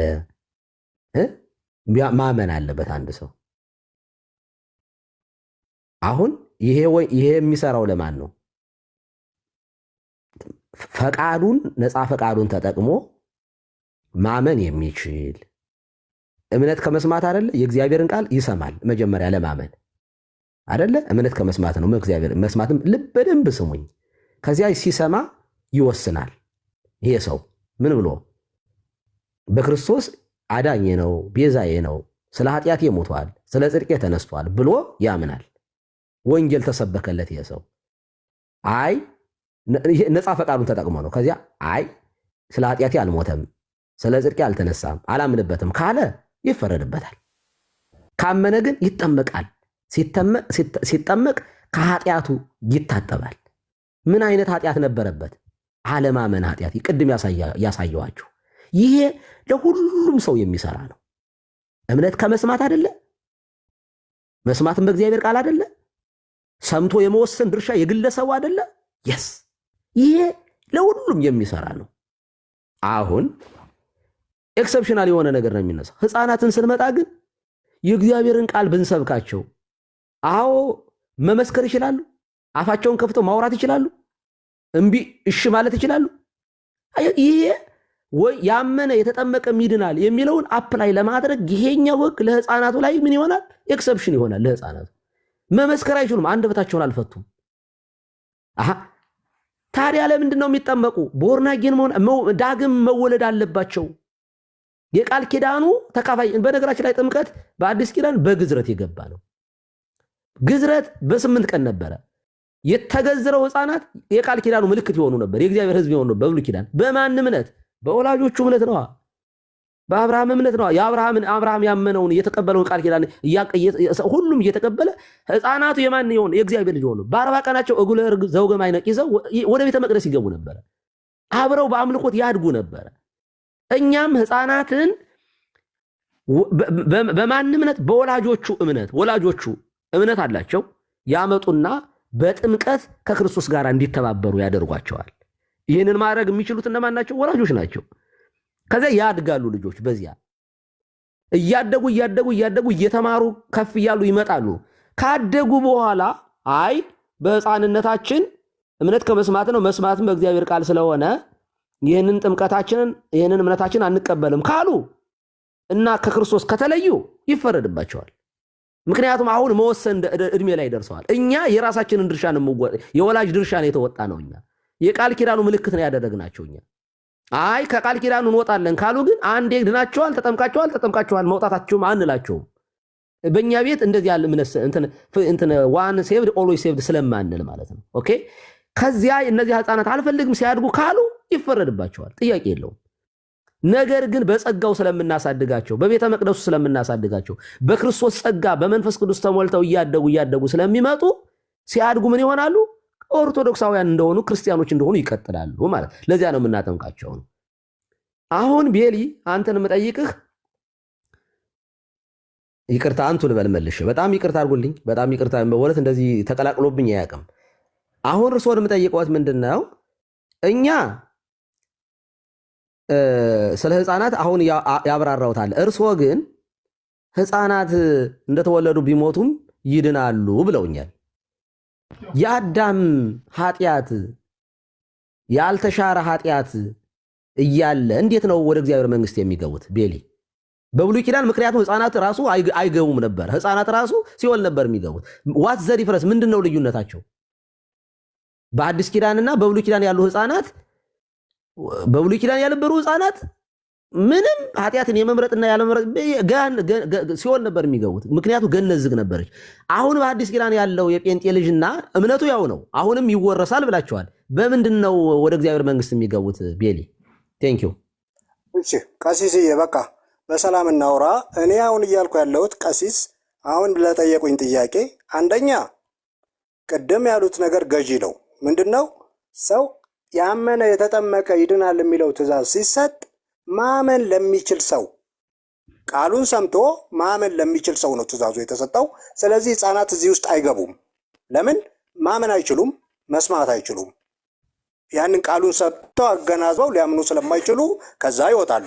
ኦኬ ምንድን ነው ታዲያ መጽሐፍ ቅዱስ የሚያስቀምጥልን ነገር? መጽሐፍ ቅዱስ ሕፃናት ወደ እኔ ይመጡ ዘንድ አትከልክሏቸው፣ መንግሥተ ሰማያት እንደነዚህ ላሉት ናትና ይላል። ስለዚህ መንግሥተ ሰማያት እንደነዚህ ላሉት ናትና ብሎ ከጠቀሰላቸው መንግሥተ ሰማያት ይገባሉ። ቆይ ኃጢአቱ የብሉይ ኪዳን ኃጢአት አለባቸው የለባቸውም? እኮ የውርስ ኃጢአትም ቢኖርባቸው እነሱ አይጠየቁም። ለምን? ጌታ ተናግሮላቸዋል። ቆይ አይደለም ይኸው ጌታ ጌታ ሕፃናት ወደ እኔ የመጡ ዘንድ አትከልክሉባቸው ያለበት ምክንያት እኛ እንዲህ ብለን እናምናለን። እንደዚያ ብለህ ካመንክ ጥሩ። እኛ በጽንሰት ጊዜ በቁራኝነትን አጥፍቷል ብለን እናምናለን። እነዚህ ሕፃናት አትከልክሏቸው ያላቸው ሕፃናት እንደ ብሉይ ኪዳን ያሉ ሕፃናት አይደሉም። ሲጸነስ ዘንበለ ዘራቢሲ ቁራኝነትን የማዳን ስራው ከጽንሰቱ ነው የሚጀምረው ብለን ነው የምናምነው። ስለዚህ እነዚህ ሕፃናት ጌታ አትከልክሏቸው የሚላቸው ያ በቁራኝነት ስለጠፋላቸው ጭምር ነው ብለን እናምናለን። አንተ እንደዚያ ብለህ ታምናለህ? ኃጢአት የሚወረሰው ሪዝኑ ምንም ይሁን አይሰራማ። ጌታ ግን ቆይ ቤሊ አንዴ እሺ ልናገራ። እሺ ቀጥል። ምንም ይሁን ሪዝኑ ጌታ ግን ሕፃናት ወደ እኔ ይመጡ ዘንድ አትከልክሏቸው፣ መንግሥተ ሰማያት ጠቅሶ መንግሥተ ሰማያት እንደነዚህ ላሉት ናትና ብሏል።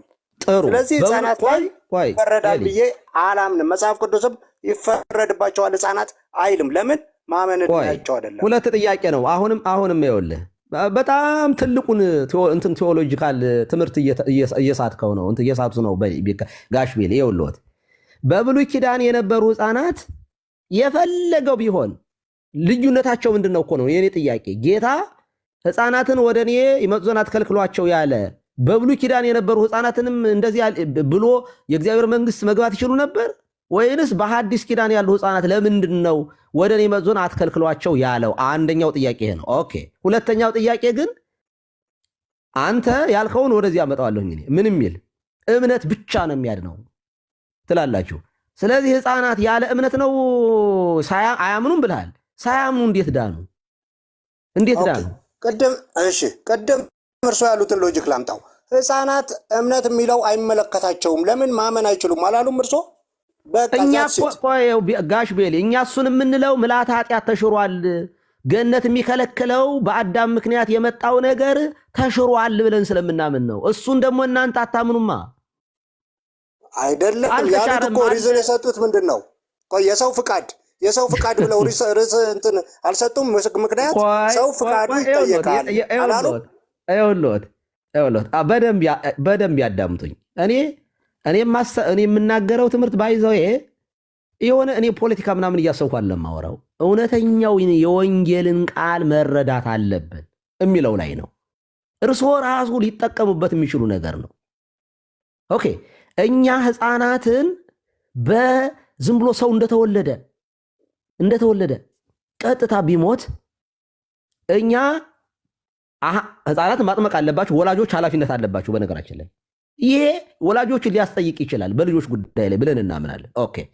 ሕፃናቱ ግን ከወላጆች እምቢም እሺ ማለት ስለማይችሉ ቢሞቱ አይከለከሉም ስንል የሚከለክላቸው አዳማዊ ገነትን ያዘጋው ነገር በክርስቶስ ስለተሻረ ነው። የቀራቸው በራሳቸው ወስነው አምናለሁ አላምንም የእግዚአብሔርን ቃል ሰምተው አመዛዝነው ክርስቶስን ሪጀክት የማድረግና የመቀበልና ያለመቀበል መብታቸውን የመጠቀም ዕድሜ ላይ ስላልደረሱ ነው። ለነዚህ ሲደርሱ ግን ራሳቸው ይወስናሉ። ልክ እንደናንተ ማለት ነው። ለምሳሌ ጋሽ በላይን እናት ቤተክርስቲያን ከወላጆቻቸው እንደተወለዱ በ40 ቀንና በ80 ቀናቸው ኦርቶዶክሳውያን ቤተሰቦቻቸው ወሰዱና አስጠመቋቸው። ያስጠመቋቸው ለምንድን ነበረ? ሁለተኛ ያልተወለደ ወደ እግዚአብሔር መንግስት አይገባም ስለሚል ወላጆች ኃላፊነት ይህን ይመወጣት ስለነበረባቸው ዳግም እንዲወለዱ አደረጉ። አንድ ሁለተኛ ጸጋ መንፈስ ቅዱስን በጥምቀት ይገኛል ይላል መጽሐፍ ቅዱስ። በጸጋ መንፈስ ቅዱስ እንዲያድጉ አስጠመቋቸው። ሶስተኛ ማለት ከክርስቶስ ጋር እንዲተባበሩ በጥምቀት ከክርስቶስ ጋር እንዲቀበሩ አስጠመቋቸው። ካስጠመቋቸው በኋላ ሲያድጉ ልብ አድርጉ፣ ጋሽ በላይ ሲያድጉ ግን አይ ትክክለኛው እምነት ጴንጤነት ነው፣ ወደ ፕሮቴስታንቱ ነው የምገባው አሉ። ወሰኑ። የራሳቸው ምርጫ ነው ይሄ። ኦኬ መብታቸው ነው። አሁን ፕሮቴስታንት ሆኑ ማለት ነው። በሕፃንነታቸው ግን መወሰን የማይችሉበት ዕድሜ ቢሆን ኖሮና ወላጆቻቸው ይሄን ኃላፊነት ባይወጡ ግን የማን ድርሻ ነው? እግዚአብሔር ፈጣሪ ራሱ የስ ኦር ኖ የሚል ወይንም ደግሞ ፍሪ ዊል ከነፃ ፈቃድ ጋር የተያያዘ ስለሆነ ደህንነት ከዚያም ጋር ስለሚያያዝ በዚያን ሰዓት ላይ መወሰን ስለማይችሉ ደግሞ ገነትን የሚከለክል ያ በአዳማዊ የምለው ምንድነው? ያ ገነትን የከለከለው ነው። ዝም አርቲቡርቲውን ሁሉ ገነትን መግባት የማይከለክለው እኔ አሁን ተጠምቄ እኮ ራሱ እኮ እጫጫሃለሁ። ይሄ ሁሉ ከሲኦል ይከለክላል ማለት አይደለም። ከእግዚአብሔር መንግስት ይከለክላል ማለት አይደለም። ክርስቲያን ሁኜ ራሱ ውስጤ ላይ ኢቭን ተጠምቄ ማለት ነው የኃጢአት ስርየት ያስገኛል ጥምቀት ብዬ ተጠምቄ አጥማቂ እንኳ ሁኜ የሆነ ደካማ የሆነ ነገር አለ አሁንም። እሱ ግን በራሱ ገነትን የሚከለክል ግን አይደለም። ዋናውን የሚከለክለው ተወግዷል ስለተወገደልኝ። ስለዚህ ጋሽ በላይ መመለስ ያለበት እዚህ ጋር እኛ ሕፃናት የለባቸውም ስለምንል ነው ገነት አይከለከሉም የምንለው። ማለት የአዳም ተሽሮላቸዋል ስለምንል ነው። መርገመ አዳም ተሽሯል፣ መርገም ተሽሯል ብለን ስለምናመን ነው። እርስዎ ግን መርገም አልተሻረም ብለው ካመኑ ግን በፍጹም ሕፃንም ቢሆን ወደ እግዚአብሔር መንግስት አይገባም። የጴንጤ ልጅ ለምን? በብሉይ ኪዳን ያሉትና አሁን ያሉት አንድ አይነት ናቸዋ። እኛ ግን በሐዲስ ኪዳን ያሉ ሕፃናትና በብሉይ ኪዳን የነበሩት አንድ አይነት ናቸው ብለን አናምን። ቤተክርስቲያን ይህን አታምንም። ጌታችንም ሕፃናት ወደ እኔ ይመጡ ሲላ በጽንሰት ጊዜ ቁራኝነትን ያጠፋላቸው ልጆች ሆነዋል ከክርስቶስ ልደት በኋላ ብለን እናምናለን። ስለዚህ ስናምን የክርስቶስን ቤዛነት ከጽንሰቱ ጀምሮ እስከ እርገቱ በሰራልን ስራ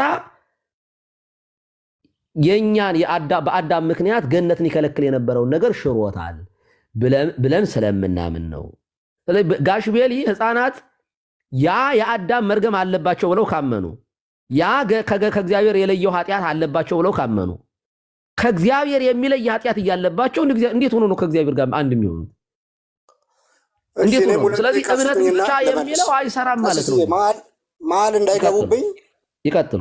መሀል እንዳይገቡብኝ በቃ እኔ ልናገር ደግሞ። ኦኬ እኔ እያልኩ ያለሁት መጽሐፍ ቅዱስ ምንድን ነው የሚለው? ሕፃናትን ወደ እኔ ይመጡ ዘንድ አትከልክሏቸው፣ መንግስተ ሰማያት እንደነዚህ ላሉት ናትና። ጠቅሶ መንግስተ ሰማያውን የብሉይ ኪዳን፣ የአዲስ ኪዳን፣ የድሮ የዛሬ የሚል ነገር እዛ አልተጻፈም። ያለው ምንድን ነው? ሕፃናትን ወደ እኔ ይመጡ ዘንድ አትከልክሏቸው፣ መንግስተ ሰማያት እንደነዚህ ላሉት ናትና አለ። ኦኬ ሁለተኛ ሕፃናት በእምነት ነው ወይ የሚድኑት? እምነት ደረጃ ሰምተው ማመን አይችሉም። በእኛ ትምህርት ምንድን ነው? ሰው አምኖ ተጠምቆ ነው የሚድነው። ኦኬ መካነ ኢየሱስ ስናጠምቃቸው ጥምቀቱ እምነት ይሰጣል። ልክ እንደ በጆሮአቸው እንደሚሰቡት እምነት ይሰጣቸዋል። ግን የሚያድነው እምነቱና ቃሉ ነው ብላ ታጠምቃቸዋለች። ግን የምታጠምቀው እምነት ይሆንላቸዋል ብላ። አሁንም የሚያድነው ምንድን ነው? እምነቱ ያመነ የተጠመቀ። እኛም ካደጉ በኋላ ጊዜያቸው ሲደርስ በጆሮአቸው ሰምተው እናጠምቃቸዋለን። መካነ ኢየሱስም ጥምቀት አይደለም የምትለው፣ ውሃው አይደለም፣ ቃሉ እዛ ውስጥ እምነት ይፈጥርላቸዋል። ስለዚህ የሚዳነው በእምነት ብቻ ነው። ብላ ነው የምታምነው። በጣም ጥሩ ጋሽ በላይ አልመለሱትም። ጋሽ በላይ አልመለሱም። አንዴ ልጨርሳ አብረው እንዲመልሱ በዛው ምን መልስ አንድ ጥያቄ በዛው እንድትመልሰው ነው ጥያቄ ብቻ ነው። አስጨርሻቸዋለሁ። በዛው መልሰው ብዬ ነው እኮ በዛው መልሰው። እኔ ላወራ አይደለም ጥያቄ በዛው እንድታወራበት ነው እኮ መልስ እንድትሰጥበት ነው። በቃ እንጨርስና ዲያቆን እርሶ ይገባሉ። እንደውም ቆይ እንጨርስ። እሺ በቃ ስለዚህ እኛ የምናምነው በህፃናት ጉዳይ ይህንን ነው። ሰው በእምነት ነው የሚድነው። ህፃናት ሲጠመቁ እምነት ይሆንላቸዋል ብለው ያምናሉ። እኛ ደግሞ ሰው በጆሮ ሰምቶ ነው የሚያምነው። ስለዚህ ቢጠመቁም ባይጠመቁም እስከሚያድጉ ድረስ እግዚአብሔር አይፈርድባቸውም። ምክንያቱም ማመን የሚችሉበት እድሜ ስላልሆነ ብለን እናምናለን። ቅድም የተነሳው ጥያቄ በተመለከተ ግን በኦርቶዶክስ ህፃናት ስለሚድኑ ተጠመቁም አልተጠመቁም ጥምቀት ለድነት የሚለው ልክ አይደለም ብለን የተከራከር ነው። ይሄ ነው ያለኝ ሀሳብ። አሁን ጋሽ በላይ ባጭሩ ልጠይቅዎት ይመልሱልኝና ይብቃል። አንደኛ የጠቀሱት ጥቅስ ህፃናት ወደ እኔ የመጡ ዘንድ አትከልክሏቸው ብሏል ካለ አንደኛ በብሉይ ኪዳን የነበሩ ህፃናትን መንግስተ ሰማያት እንደነዚህ ላሉት ናትና የሚለው በብሉይ ኪዳንም የነበሩትን ጥምር ያጠቃልላል ወይስ ያጠቃልላል?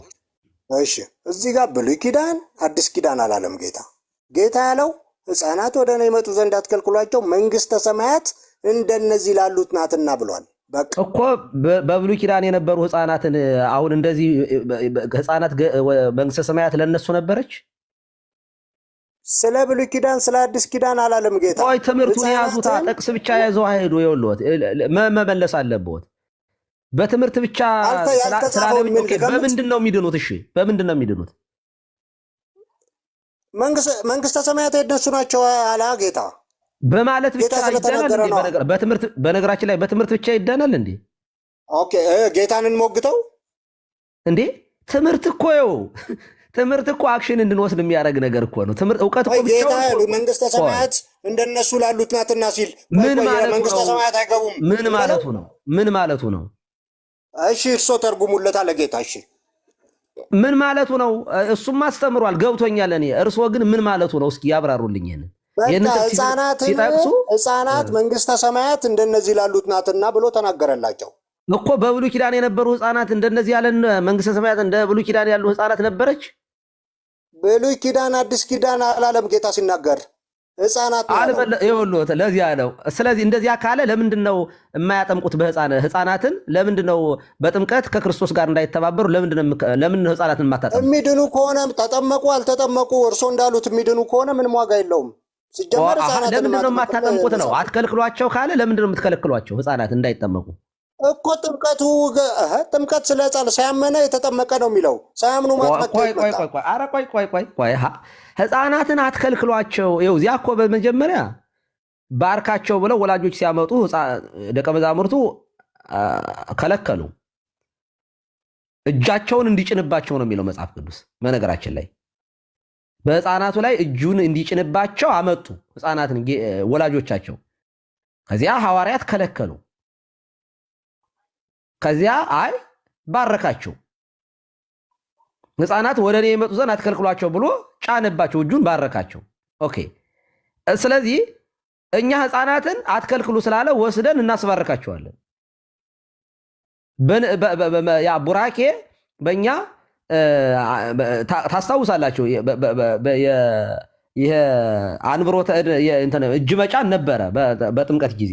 አሁን እኛ እነዚህ ህፃናትን ስናጠምቅ አንደኛ ምልዓተ ኃጢአት ተወግዶላቸዋል። ማለትም በአዳም ምክንያት የመጣ ነገር በፅንስ ተወግዶላቸዋል። እናንተ አታምኑም፣ ይህንን ቃል አፕላይ ማድረግ አትችሉም ካላችሁ ደግሞ እስከ ኃጢአቱ እስከ አዳማዊ ኃጢአት ያለ እምነት ልብ አድርጉ። ሁለት ነገር እየጣላችሁ ነው። ጋሽ በላይ እያሉኝ ያሉት ምንድነው? መርገመ አዳም ያለባቸው ህፃናትን ቢሆኑ ገነት ይገባሉ እያሉኝ ነው። አንድ ያንንም ደግሞ የሚሆነው ያለ እምነት ነው። ስለዚህ እምነት ብቻ የሚለው ምን ሆነ? ፈረሰ። መዳን በእምነት ብቻ። ምክንያቱም መካነ ኢየሱስ ናት እንጂ ህፃናትን የምታጠምቀው ሲጀመር፣ ሌላው በሙሉ ህፃናትን አያጠምቁም። ለምን? ህፃናት አያምኑም ብለው ያምናሉ። በእምነት ብቻ ነው የሚዳነው አላችሁ። በእምነት ብቻ ነው የሚዳን ካላችሁ ህፃናትን እንዴት ሆኖ ነው የሚድኑት? ይድናል የሚሉኝ ጋሽ በላይ እንዴት ሆኖ ነው የሚድኑት? ቅድም እምነት ለነሱ አይሰራም ማመን አይችሉም አላሉም? ራስዎት የራስዎት እምነት ነው። የራስዎትን ነው እኮ መሞገት ያለብዎት። እሱም እኔ እየሞገትኩ ያለሁት እኮ ቆይ እኔ እየሞገትኩ ያለሁት እኮ ሕፃናት ማመን ስለማይችሉ ጌታ ደግሞ ቃል ስለሰጣቸው ወደ እኔ መጡ ዘንድ አትከልክሏቸው፣ መንግስተ ሰማያት ጠቅሶ መንግስተ ሰማያት እንደነዚህ ላሉት ናትና ስላለላቸው ይድናሉ። አይ መርገመ አዳም ያለበት ሰው ይድናል የሚል መጽሐፍ ኦኬ፣ ጌታ ነው ያለው። ጌታ ያጠፍቶት ነው። ጥቅስ ይስጡኝ። መርገም ያለበት የአዳም ክርስቶስ ታዲያ ለምንድን ነው የሞተው? መንግስተ ሰማያት እንደነዚህ ላሉት ናትና አለ እኮ ጌታ። ክርስቶስ ለምን ሞተ? የአዳም መርገም ያለበት ሰው ገነት መንግስተ ሰማያት የሚገባ ከሆነ ክርስቶስ ለምን ሞተ? በቃ ክርስቶስ ሞቶላቸዋል። ግን ክርስቶስ በእምነት ሰምተው ማመን ስለማይችሉ አይ በዚህን ሰዓት እኮ ክርስቶስ አልሞተም። እንደነዚህ ላሉት ናትና አለ ጋሽ በላይ። ክርስቶስ እኮ በዚህ ሰዓት ላይ ይሄንን ሲያስተምር እኮ አልሞተላቸውም፣ ገና ደሙን አላፈሰሰላቸውም። አሃ ታዲያ ከደሙ በኋላ የተናገረው ነው የሚሰራው እያሉ ነው። ሁሉም ከደሙ ይመልሱልኛ። ቅዱስ ቁርባን ከደሙ በፊት ነው የወሰዱት። ስለዚህ አይድንም። ቆይ ሕፃን የሆነ ሁሉ ወደ እግዚአብሔር መንግስት ይገባል እያሉ ነው እርስዎ። እንደዚያ ከሆነ ክርስቶስ ለምን ሞተ ነው? ጌታ ነው ያለው። አላለማ ጌታችን እንደዚህ አላለም እንዴ? መንግስተ ሰማያት እንደነዚህ ላሉት ናትና አላለም? ይኸውልዎት አይደለም፣ እንደዚህ አይደለም ያለ። ይኸውልዎት አንደኛ ክርስቶስ ደሙን ሳያፈስላቸው አዳማዊ ኃጢአት እያለባቸው፣ ልብ አድርጎ ያ ገነትን ያዘጋ መርገም እያለባቸው ሕፃናት እናንተ አለባቸው ብላችሁ ስለምታምኑ ማለት ነው። እኔ አላምንም። ምክንያቱም እሱን እኛ ስለማናምን ነው። ኦኬ እናንተ ግን አለ ካላችሁ ሳይሻር እንዴት ነው ደሙን ሳያፈስላቸው እንዴት ነው የዳኑት ነው? ያለ እምነት ብቻ ያው ፈርሷል፣ ትተነዋል፣ ረስተነዋል። በቃ ለምን እምነት ማመን ለሚችሉ ነው። አልፈረሰም ቀሲስዬ። ማመን የሚችል ሰው በእምነት ብቻ ነው የሚድነው እኮ። ሕፃናቱ ግን መርገም አለባቸው አይደለ? ሕፃናት ማመን አይችሉም። መርገም ግን አለባቸው የለባቸውም? ማመን አለባቸው። ያለባቸው እድሜ ላይ ማመን መርገም አይችሉም። አለባቸው የለባቸውም? ጥያቄ መርገም አለባቸው የለባቸውም? ኦኬ መርገማቸው እግዚአብሔር ቃል ሰጣቸው። መንግስተ ሰማያት እንደነዚህ ላሉት ናትና አላቸው። መርገም አለባቸው የለባቸው? መጀመሪያ አይ ዳይሬክት ጥያቄ። ቅድም እርሶ ያሉት መርገም የለባቸውም ይድናሉ ስላሉ ቢጠመቁ ባይጠመቁ ይድናሉ። በእርሶ ትምህርት ራሱ እኮ ይድናሉ። ላጠቃል እና ከዲያቆን አሸናፊ ሰላም ላይ መጥተዋል። አሁን ዛሬ ከታች ያላችሁ የሰማችሁ ሰዎች አንደኛ ልብ አድርጉ፣ እምነት ብቻ የሚለው ፈርሷል። እምነት ብቻ የሚለው ትምህርት ፈርሶ ጭራሽ መርገም እያለባቸው ራሱ ይድናሉ። በጣም የሚገርመው ክርስቶስ የሞተው ዋጋ ራሱ ገደል ገባ ማለት ነው። ያለ ክርስቶስ ደም ወይም ክርስቶስ ኃጢአትን ሳይሽር ክርስቶስ ኃጢአትን መርገመ አዳምን ሳይሽር ገነት መግባት እንደሚቻል ዛሬ ሰማን ማለት ነው። ከማን? ከፕሮቴስታንቱ። መርገም አለባቸው ሕፃናት? አዎ አሉ አለባቸው። እና እስከ መርገማቸው ነው የሚድኑት? አዎ እስከ መርገማቸው ይድናሉ። ሁለተኛ ሲድኑ ደግሞ ያለ እምነት ነው። ምክንያቱም ሕፃናት አያምኑም ብለው ያምናሉ። እምነት ብቻ ፕሬዘንት እያደረጉ ነው። ቆይ ላጠቃል ያልተባለውን እያሉ ነው። እምነት ብቻ የሚለው ነገር ፈርሶ እንዲያው ጭራሽ እምነት ብቻ የሚለው መፍረሱ አለመፍረሱ አይደለም የሚያሳዝነው። እሱ ብቻ ሳይሆን እስከ መርገም መንግስተ ሰማያት መግባት እንደሚቻል በዓለም ታሪክ ተሰምቶም ታይቶም አይታወቅም። ዛሬ ግን ጋሽ በላይ ይህንን ነግረውናል። እና እኛ ግን ምን እንላለን? እኛ ግን ጌታችን ከጽንሰቱ እስከ እርገቱ ድረስ በሰራልን ስራ በአዳም ምክንያት የመጣ ኃጢአት ማለትም ገነትን የሚከለክል ከእግዚአብሔር መንግስት የሚለይ ገነትን ያዘጋ ከእግዚአብሔር ልጅነት ያስወጣ ማንነት ተሽሯል ብለን እናምናለን። ተሽሯል። በቃ ማን ሻረው? ክርስቶስ ነው። በራሳችን አይደለም፣ ክርስቶስ ነው ይሻረልን። በትምህርት ብቻ አይደለም፣ እርሱ በሰራልን ስራ ነው። እርሱ በሰራልን ስራ። ስለዚህ ያ ማንነት አሁን በዚያ ማንነት መወቀስ ተሻረ ስንል ምን ማለታችን ነው? መወቀስ፣ በአዳም ምክንያት መከሰስ፣ በአዳም ምክንያት ብቻ ገነትን ተዘግቶብን የምንማቀቅ በክርስቶስ አምነን ግን በአዳም ምክንያት ግን የሚከለክለን ነገር ዛሬ የለም። ዛሬ መዳኛው በሩ ክርስቶስ ነው። እኔ ሕይወት፣ እውነት፣ መንገድ ነኝ።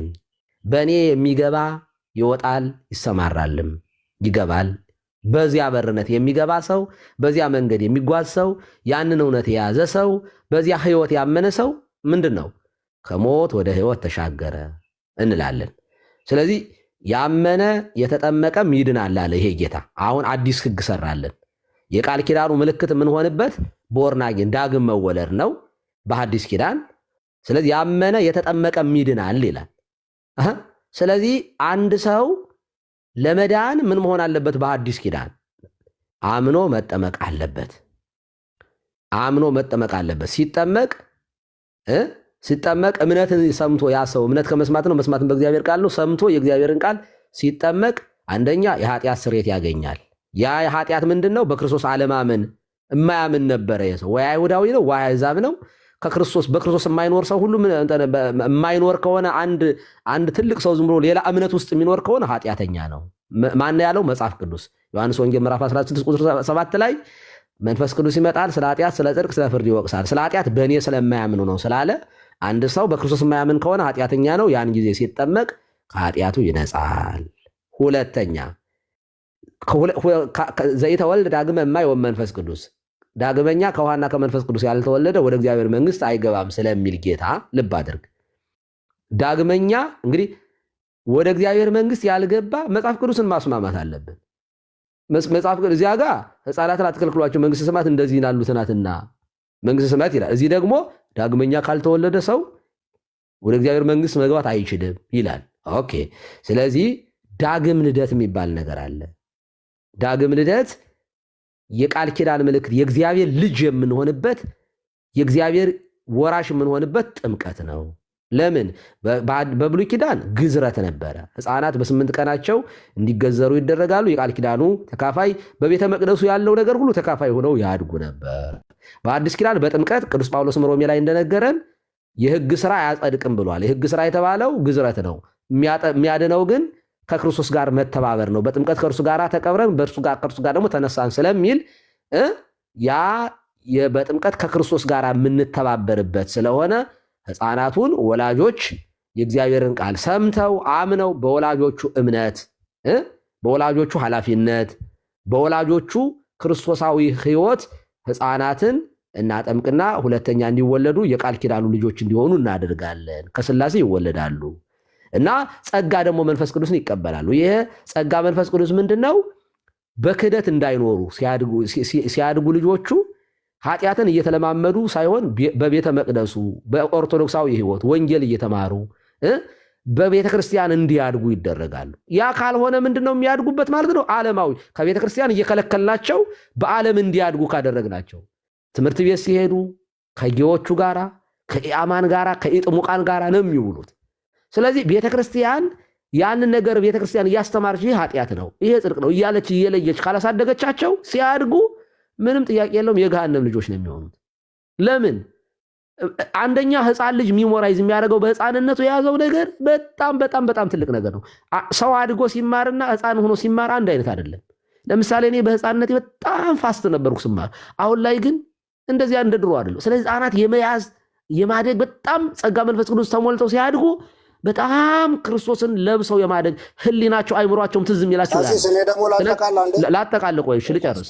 ስለሆነ ሕፃናትን ለጸጋ መንፈስ ቅዱስ እያደጉ እንዲያድጉ እናጠምቃቸዋለን። ነገር ግን እንደ ኤክሰፕሽናል የሆነ ነገር ይዘው ግን ቢሞቱ ድንገት ሳናጠምቅ ወላጆቹ ተዘናግተውም ሊሆን ይችላል በሆነ ነገር ቢሞቱ ውስጥ ከተባለ ከእግዚአብሔር መንግስት ይከለከላሉ ብለን አናምንም። ለምን? የሚከለክለው ኃጢአት በራሳቸው ኃጢአት ካልሆነ በስተቀር በዘር መጥቶ ከእግዚአብሔር መንግስት የሚለያቸውን ነገር ክርስቶስ ስለሻረላቸው ነው። የቀራቸው በእነሱ በራሳቸው ወስነው የማመን ያለማመን ጉዳይ ነው። እሱ ላይ ደግሞ ገና ስላልደረሱ ነው። ስለዚህ ሕፃናት በልጅነታቸው እናጠምቃለን። ትልቁ ግን ያመነ የተጠመቀ ይድናል የሚለው ግን እምነት ከመስማት ነው ይላል ቃል። እምነት ከመስማት ነው አለ። መስማትን በእግዚአብሔር ቃል ነው። አንድ ሰው ወንጌልን ሲሰማ ነው የሚያምነው አይደለ? ሕፃናት ግን ወንጌል ተሰብከው የስ ኦር ነው ማለት ይችላሉ። ይሄ የሚሰራው ለትልልቆቹ ሰዎች ስለሆነ ወንጌልም ሕግም የሚሰራው ባይዘው ለሕፃን አይደለም። ህግ የሚሰራው ለትልቅ ሰው ነው። ህፃናት ላይ ህግ አፕላይ አይደረግም። ወላጆቹ ናቸው የሚጠየቁ። ለምሳሌ አንድ ህፃን ልጅ አሜሪካ ሀገር ላይ አልኮል መጠጣት ከ21 ዓመት በታች 18 ነው 21 መሰለኝ ክልክል ነው። ህፃን ልጅ ግን በህፃነት በ8 ዓመቱ አልኮል ቢጠጣ የሚጠየቀው ወላጅ ነው። ባይዘይ ወላጅ ነው የሚቀጣ። እንደ የፈለገው ኃጢአት እንኳን ህፃናት በህፃነታቸው ለምሳሌ የ5 ዓመት ልጅ በድንገት ሲጫወት ሰው ቢገል ህፃኑ እስር ቤት አይገባም። ማን ነው የሚገባው? ወላጅ ነው። ለምን? ህጉ አይሰራም በእነሱ ላይ። ያመነ የተጠመቀ ይድናል የሚለው እምነት ከመስማት ነው የሚለው የሚሰራው ህግ የሚሰራው ለአዋቂ ሰው ነው። ፍሪዊል አይምሮውን አመዛዝኖ ህግን ተግባራዊ ማድረግ ለሚችል ለአዳምና ለሔዋን እንኳን ህግ ሲሰጣቸው የ30 ዓመትና የ15 ዓመት ሆነው ተፈጥሯል ብለን እናምናለን እኛ። እሱንም አትመኑ። ህጉን ግን አፕላይ ማድረግ የሚችል አይምሮ ላይ ሆነው ነው የተሰጣቸው እንጂ ህፃን ሆነው ተወልደው ምናምን ቢሆን ህጉ አይሰራም ለነሱም ቢሆን። ስለዚህ ህጉ ያመነ የተጠመቀ ይድናል። የስ አለበለዚያ ሰው አምኖ ካልተጠመቀ አይድንም። እምነት ከመስማት ነው። ኢየሱስ ጌታ ነው ብሎ መመስከር ሁሉ አለበት። በነገራችን ላይ ይህንን ካላደረገ አይድንም። በታመር ያለ ጥምቀት ድነት የለም። ጥምቀት ባዶውን ነው። ኖ ጥምቀት ባዶውን ከሆነ ሻወር እንለዋለን እኛ። ሲጀመር ጥምቀት አይባልም። ጥምቀት ከቃሉ ጋር ነው፣ ከክርስቶስ ጋር ከማመን ጋር ነው። እምነት መሰረት ነው። ስለዚህ በጥምቀት ውስጥ ግን ምን አለ? ቦርናጌን አለ፣ የኃጢአት ስርየት አለ፣ በክርስቶስ ማመን አለበት እዚያ ውስጥ። ስለዚህ ያመነም የተጠመቀም ነው እንጂ የሚድነው ዝም ብሎ አንድ ሰው እምነት ብቻ ያድናል አይሰራም። ዜሮ ነው በመሰረቱ። ዛሬ አጠቃላይ ያለው ጋሽ ቤሊም ያለ እምነት ወደ እግዚአብሔር መንግስት መግባት እንደሚቻል እስከ መርገም መንግስተ ሰማያት መግባት እንደሚቻል ዛሬ ከፕሮቴስታንቱ ሰማን። ይሄ ግን መጽሐፍ ቅዱሳዊ አይደለም። አመሰግናለሁ። ሀንዬ ቴንኪው። እሺ ቀሲስ እናመሰግናለን። ቆይ ስሙና ሰምተውን ነው የሚወጡት። እኔ ሰምቼዎታለሁ። ኦኬ በጣም ደስ የሚል ቀን ነው ዛሬ። ቆይ ድምጽ ይሰማል? ሌላ ትቀጥላለህ። አንዴ ቆይ እዛው ላይ ቀሲስ አንድ ጥያቄ ኃጢአትን በመታሰር በአንዲት ጥምቀት የሚለው ለህፃናት ይሰራል በእናንተ በኦርቶዶክስ? በጣም ጥሩ ነው። ሃይማኖት መግለጫ አይሰራም። ለምንድን ነው? ህፃናትን ሳይሆን ይኸው ሲጀመር ክሪድ የሃይማኖት መግለጫ ነው። ይሄ ሃይማኖት ነው። ሃይማኖት መግለጫው ራሱ የሚሰራው ይህንን ኮንፌስ የሚያደርገው አንድ ሰው እምነት ከነፃ ፈቃዱ ጋር እየተያዘ። ስለዚህ የኃጢአት ስርየት የምንለው ይሄ በክርስቶስ አለማመን የተባለ ኃጢአት ነው። ኦኬ ጥምቀት የኃጢአት ስርየት ያስገኛል? የስ የትኛው ኃጢአት ነው? ዮሐንስ ወንጌል ምዕራፍ 16 ቁጥር 7 ላይ ያለው ነው። ሰው በክርስቶስ የማይኖር ሰው ሁሉ ኃጢአተኛ ነው ብለን እናምናለን። የእግዚአብሔርን ቃል ሰምቶ መምጣት አለበት። ካልሰማ ግን ኃጢአተኛ ነው። ስለዚህ ሲጠመቅ ግን በጥምቀት የኃጢአት ስርየት ያገኛል ብለን እናምናለን። ህፃናት ላይ ይሄ አፕላይ ሊደረግ የሚችል አይደለም። ቴንኪው። ኦኬ ቤል ይቀጥላል። እሺ ቀሲስዬ ተባረኩ። በጣም ደስ ያለኝ ቀን ነው ዛሬ። ለምን ልክ ጴንጤ ሲናገር የሰማው እየመሰለኝ ነው የጨረስኩት። በጣም ደስ ይላል። ሰው ሳያምን መጠመቅ አይችልም። ሰው ህፃናት ልጅ ኃጢአት የለባቸውም። ለኃጢአት ስርየት የሚባል ነገር የለም። ልጆቹ ሳያምኑ መጠመቅ አይችሉም። ስለዚህ ካደጉም በኋላ እነዚህ ሰዎች አምነው አይጠመቁም። ምን እንደሚሆን አላቅም። እኔም ቅድም እያልኩ የነበረው ምንድን ነው? ህፃናት ኃጢአት የለባቸውም ተብሏል። ኦኬ ህፃናት ኃጢአት ሳይኖርባቸው ወጡ ቀሲስ። ህፃናት ኃጢአት ሳይኖርባቸው ለምንድን ነው የምታጠምቋቸው? እዚህ ሌሎቹ አስተማሪዎች ለኃጢአት ስርየት ይሉናል። እዚህ ጋር ደግሞ አይ እሱ አይሰራም፣ የእምነት መግለጫው ራሱ አይሰራም አሉን ቀሲስ። ኦኬ ሌሎቹስ ለኃጢአት ስርየት ነው የሚጠመቁት፣ ለመዳን ነው፣ ጥምቀት ለድነት ይሉናል። አሁንስ ድነዋል፣ ምን ለድነት ያስፈልገዋል? እነዚህ ልጆች እኮ ሲጀመር ኃጢአት የለባቸውም፣ ለምን ይድናሉ? አስረግጠው ግን ምን አሉን? ሰው ሲያምን ነው የሚጠመቀው አሉን። በቃ እግዚአብሔር ይባርኩ። ህፃናቶቹ በእኔም ሎጂክ ሄዱ፣ በእሳቸው ሎጂክ ህፃናት ይድናሉ ብለውናል። በቃ እኔ እሱን ነው የምፈልገው። ጌታ በተናገረው ወደ እኔ ይመጡ ዘንድ አትከልክሏቸው ባለው ቃልም ይሁን እሳቸው ባሉት ጌታ በደሙ አጽንጽቷቸዋል ባሉትም ይሁን በማንኛውም ህፃናት ይድናሉ ብለውናል። በዚህ ተስማምተናል። ግን ህፃናት ስለዳኑ ሌላ ፕሮሰስ አያስፈልጋቸውም። በቃ መስማት ስሉ ቅድም አሉ እኮ ሰምተው ካመኑ ኢቭን የእምነቱን መግለጫ የኒቅያውን የእምነት መግለጫ ራሱ ካልሰሙ እነሱ ላይ አፕላይ አይሆንም ተባለ። ስለዚህ ዛሬ በጣም ደስ የሚል ቀን ነው። ካሁን በኋላ ሰው መጥቶ ለኃጢአት ስርየት ነው፣ ለዚህ ነው ያን ባያረጉ ራሱ ድነዋል በቃ ልጆቹ ተብሏል። አስተማሪዎቹ እንደዛ ብለዋል። ስለዚህ ዛሬ የጥምቀት ለድነት ጥምቀት ለኃጢአት ስርየት ምናምን የሚባለው ፈርሷል። ኢየሱስ ክርስቶስን አምናችሁ ነው የምትጠመቁት። ይሄ ነው በቃ የተባለው። ስለዚህ ይህን ስንል ደግሞ ሉትራን ላይ ለመንጠልጠል እንዳያመቻችሁ፣ ሉትራን ደግሞ እምነት ይሰጣቸዋል ጥምቀቱ ብላ ነው እንጂ የምታምነው ሕፃኑ ልጅ ላይ እምነት ይፈጥራል ብላ ነው የምታምነው። ለምን? እምነት ብቻ ነው እነሱ የሚያምኑት። እምነት ብቻ ስለሚሉ እምነት ይፈጥራል ልጆቹ ልብ ላይ ጥምቀቱ ብላ ነው የምታምነው። ስለዚህ ዛሬ ትልቅ ድል ቀን ነው። ፈርሷል ማለት ነው። ጥምቀት ለኃጢአት ስርየት የሚለው ጥምቀት ለድነት የሚለው ፈርሷል። ተባረኩ። ጨርሻለሁ። አንድ ጥያቄ ልጠይቅህ ቤሊ። አይ ቆይ በቃ ሌላ ውይይት ከፈለክ ነው እንጂ ጥያቄ ዝም ብለህ እየገባ አትጠይቅም። እሳቸው ወጥተዋል። ምኑን ለመጠየቅ እኮ ካበቃ ተመስገን ነው ማለት። እሺ ሰላም ለኪ። እሺ ወጥተዋል እሳቸው።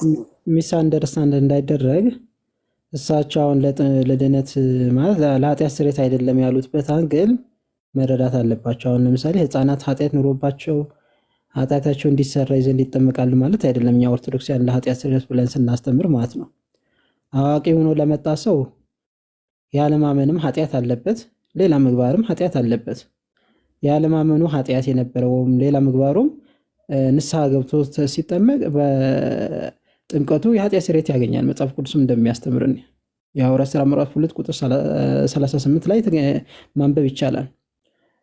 ንስሐ ግቡ ኃጢአታችሁ የሚሰረይ ዘንድ እያንዳንዳችሁ በኢየሱስ ክርስቶስም ተጠመቁ ይላልና። ለህፃናት ሲሆን ደግሞ ኃጢአት የለባቸውም፣ ግን ለኃጢአት ስርየት ደግሞ ይጠቅማቸዋል። እንዴት ነው ሲባል ሰው ንስሐ ማን ነው ሰው ስጋና ደሙን የሚቀበለው በክርስትናም እየተመላለሰ በኋላም ንስሐ ገብቶ የሚድነው የክርስቶስ አካል ሲሆን ነው። የክርስቶስ አካል ሲሆን ነው።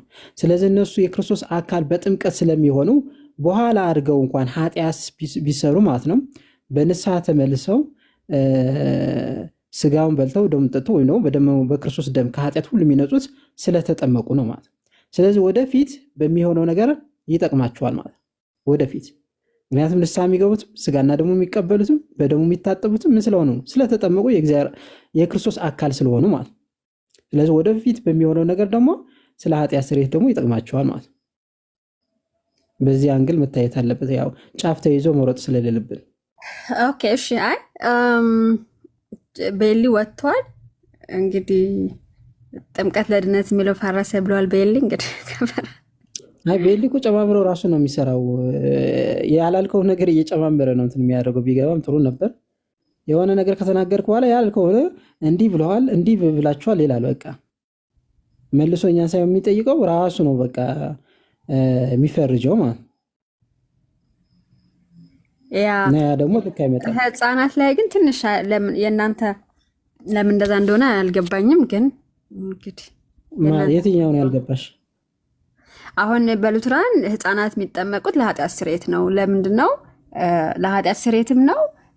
ጥምቀታቸው ደግሞ እምነት ማለት ጸጋው እምነትን በልባቸው እምነትን ይፈጥራል።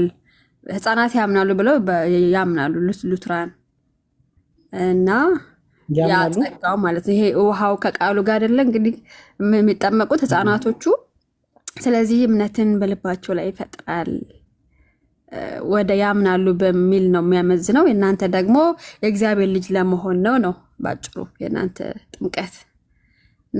ጥምቀት የክርስቶስ አካል የመሆን ወይም ነው የእግዚአብሔር ልጅነትን ያስገኛል። አሁን ህፃናት ካላመናችሁ እንዲያው የማርቆስ ወንጌል ምዕራፍ 16 ተጠቅሶ ያመነ የተጠመቀ ይድናልና እንደዚህ ይላልና ቃሉ። ስለዚህ ያላመነ ሰው መጠመቅ ስለሌለበት ፈጽሞ መጠመቅ የለባችሁም ወይም ህፃናት መጠመቅ የለበትም ብሎ የሚናገር ሰው ካለ እሱ ተሳስቷል። ቃሉም እንደዛ ስለማይናገር እዛ ላይ ክፍሉ ላይ ያለው ቃል የሚናገረው ለአዋቂዎች ነው። ወንጌል ለሚሰበክላቸው ተሰምቶላቸው ነው አሜን ብለው ለሚድኑ ሰዎች ማለት።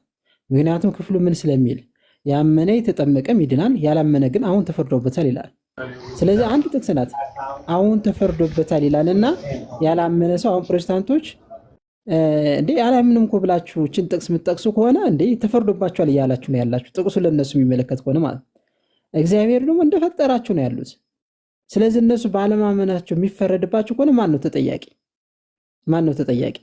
እምነት ካላቸው ከነ እምነታቸው የፈጠራቸው እግዚአብሔር ነው። እምነት የላቸውም ብላችሁ ደግሞ የምታስቡ ሆነ ደግሞ ማን ነው ተጠያቂ ነው ጥያቄ። ማመን የማይችሉ ከሆነ እንዴት ይፈረድባቸዋል? እግዚአብሔር እኮ እውነተኛ ቅን ፈራጅ ነው። ስለዚህ ጥቅሱ ለማን አይመለከትም? ለእነሱ የሚመለከት ጥቅስም አይደለም። ስለዚህ ህፃናት የክርስቶስ አካል እንዳይሆኑ ዘንድ የሚከለክላቸው አንዳች ነገር የለም። ምክንያቱም እግዚአብሔር እንደፈጠራቸው ስላሉ ማለት እንደፈጠራቸው። መጽሐፍ ቅዱሳችን ምንድን ነው የሚለው? የቄሳርን ለቄሳር ስጡ፣ የእግዚአብሔርን ለእግዚአብሔር ስጡ አይደል የሚለው? የእግዚአብሔር ናቸው ልጆች፣ የእግዚአብሔር ስጦታ ናቸው ይላል መጽሐፍ ቅዱስ። መልሰን ደግሞ ለእግዚአብሔር እንሰጠዋለን፣ ለክርስቶስ እንሰጠዋለን ማለት። አለበለዚያ ግን አያምኑምና አላስጠምቅም ብሎ መከልከል የእግዚአብሔር ሀብት የሆነው የእግዚአብሔር ጸጋ የሆነውን መልሶ ለእግዚአብሔር መከልከል ስለሚሆን እግዚአብሔር ማለት በእነሱ ላይ እንዳያድር የመከልከል ስራ ስለሆነ አመፅ ነው ማለት አመፅ ነው። ስለዚህ የሚከለክላቸው አንድ ነገር የለም።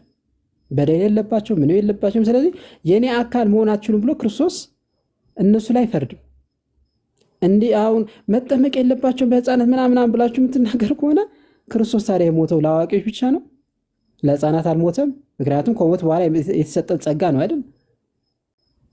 ታዲያ ክርስቶስ ለማን ነው የሞተው? ለህፃናት አልሞተላቸው ማለት? ከሞተላቸው ያንን ጸጋ ለመቀበል ማን ይከለክላቸዋል? ስለዚህ አንድም ቦታ ላይ ህፃናት አያምኑ የሚል አንድ ቦታ ላይ የለም። እንደማያምኑ መረጋገጫ የለም። እንዲያም ምናልባት ህፃናት አያምኑም የሚል የለም ነው ያልከው? አዎ የለም እኮ እንደዛ አለሉማ። ቀሲስ እኮ ያሉት ይሄ እኮ ነው፣ ህፃናት አያምኑ የሚል የለም አይደል? ልክ ነህ እኮ አንተ። ግን አሁን ቀሲስ የክሪዱ የኒቅያን ክሪድ ህፃናትን አይመለከትም ሲሉ